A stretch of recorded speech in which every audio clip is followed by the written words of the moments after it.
you find a student who literally speak English or Kiswahili. The only language that this student can express himself or herself comfortably is the mother tongue.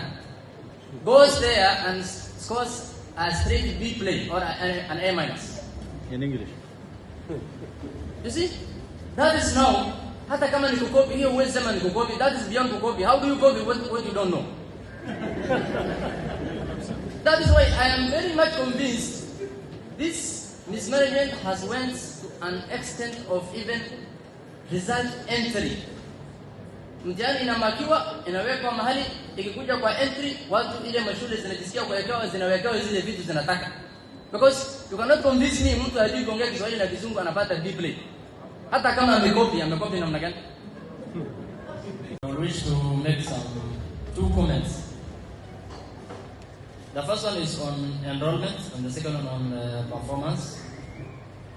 Ile kitu nitaongelelea, much of it in affect schools in Tanalot, where I come from. I will start with the enrollment issue. Like the school where I am the chair of the board, 2 years ago, I had almost 637 students. Today, as I stand here, I have 173 students. You see? The question that begs is, where are these students? There are two areas where these students disappeared to. Half of them went to northeastern Kenya, where the Kenya National Examination Council is mismanaging the national exams. That is a bunch of where a bunch of students went. The second bunch are just there at home roaming because their parents could not take him or her to those schools.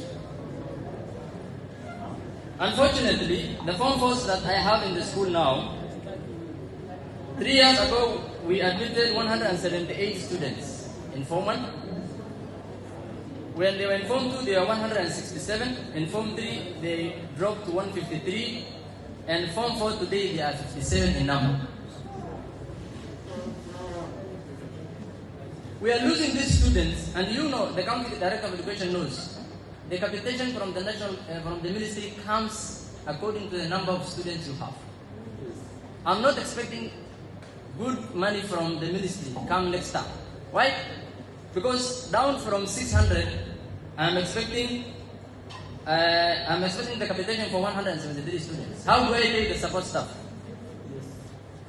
How do you manage the affairs of the school? You see, when these students cross over, and that is where we are saying the NEC is mismanaging the education sector. It is messing up well. You find a student who literally speak English or Kiswahili. The only language that this student can express himself or herself comfortably is the mother tongue.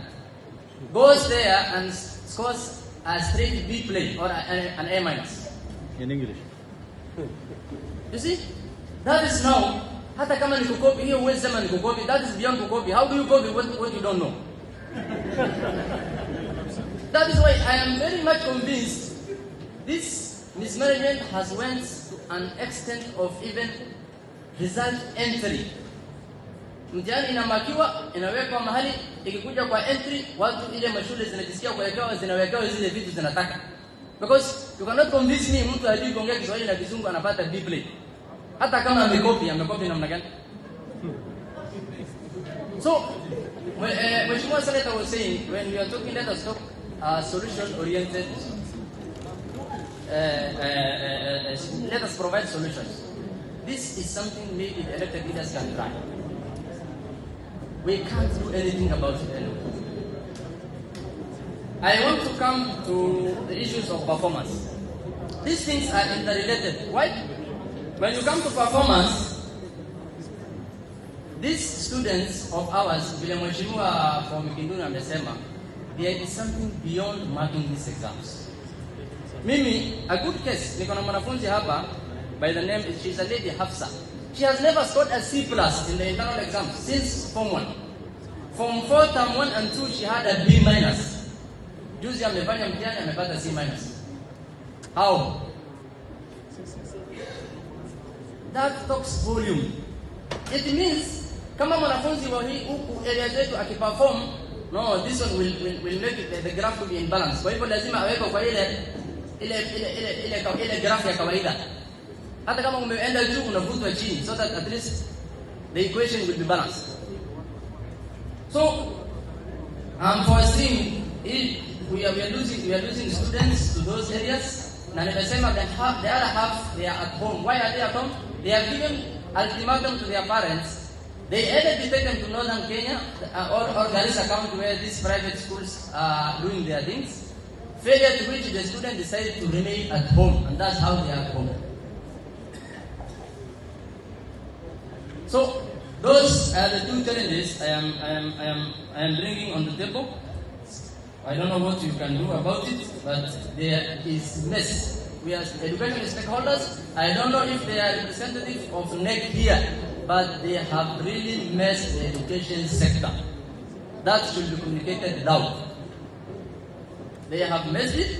They are messing us. You see, you cannot even talk to a student utamwambia nini because alikuwa anaona mwanafunzi anaperform juzi, he had a D- and A grade, anapata C- for thesis. Utamwambia nini sasa mwanafunzi? How do you convince him to stay in school? Very ashamed. Lastly, on a brief, imeongelewa hiyo exam cheating imetuharibia mpaka CBE. CBE mnajua sio kama KCSE ambayo exam itaenda kujitiwa. I believe everybody will perform, but because we have parents who don't know what CBE is all about, parents who are illiterate, many of them, these students kama sahi for one, mimi tulikuwa tumepeana nafasi ya 180 students. I have only received 57 because they fear to fail in Form 4, because they fear to be disadvantaged at the final year, when the case is not that. So those are the three issues I wanted to raise. Thank you.